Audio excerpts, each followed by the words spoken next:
এই বাবা আসতে যাও। আসতে কেন যাবে? এই ভাই তুমি জোরে জোরে টানো তো। জোরে জোরে টানবে, ভাঙা জোরে রাস্তা, পড়ে গেলে কোমরটা ভাঙবে। মামা আসতে যাও তো। তোমার যেহেতু আসতে যাওয়ার এত ইচ্ছা, তাহলে রিক্সা উঠলা কেন? আমরা দুজন হেঁটেই যেতে পারতাম। এই ভাই তুমি দাঁড়াও, আমরা হেঁটেই যাবো। দাঁড়াও।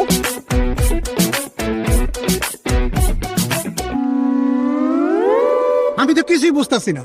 কি বুঝতেছো না? রিক্সা কোন গতিতে চালাবা সেটা বুঝতেছো না? আমার রিক্সার গতি না, আমি আপনাকে গতি বুঝতেছি না। আপনার দুজন বন্ধুর, একজন আমার ডাকতেছেন মামা, আরেকজন ডাকতেছেন ভাই, বড় নাকি? আমরা বন্ধু না, উনি আমার আব্বু।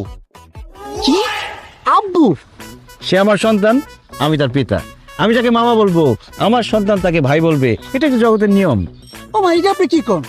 আপনার এরকম একটা দামরা ফুল আছে, এটা তো দেখলে বোঝা যাইতেছে না। মামা, আপনার কি আসল পিতা পুত্র বা সব পিতা পুত্র?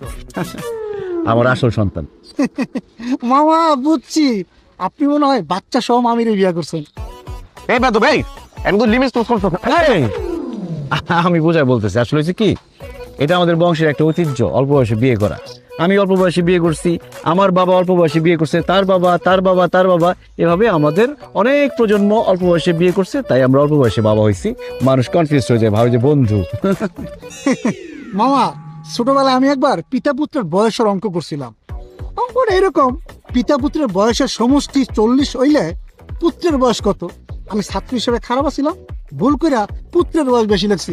স্যার এই অঙ্ক দেখা আমার কি মাইটাই না দিল, আপনারা নিজের চোখে না দেখলে বিশ্বাসই করতে পারবেন না। তারপর আমার পড়াশোনা বন্ধ হয়ে গেল। এই যে এখন আমি রিক্সা চালাইতেছি, স্যারে মরে গেছে গা। মরে না গেলে আপনাকে দুইজনকে স্যারের সামনে নিয়ে যেতাম, নিয়ে কইতাম, স্যার ছোটবেলায় যে আমি অঙ্কটা করছিলাম ওটা ঠিক করছিলাম, এই দেখেন পুত্রের বয়স পিতার চেয়ে বেশি লাগে। তুমিও আসতেছো? রাস্তার মাঝখানে দাঁড়ায় বাড়াবাড়ি কিন্তু এবার বেশি করতে।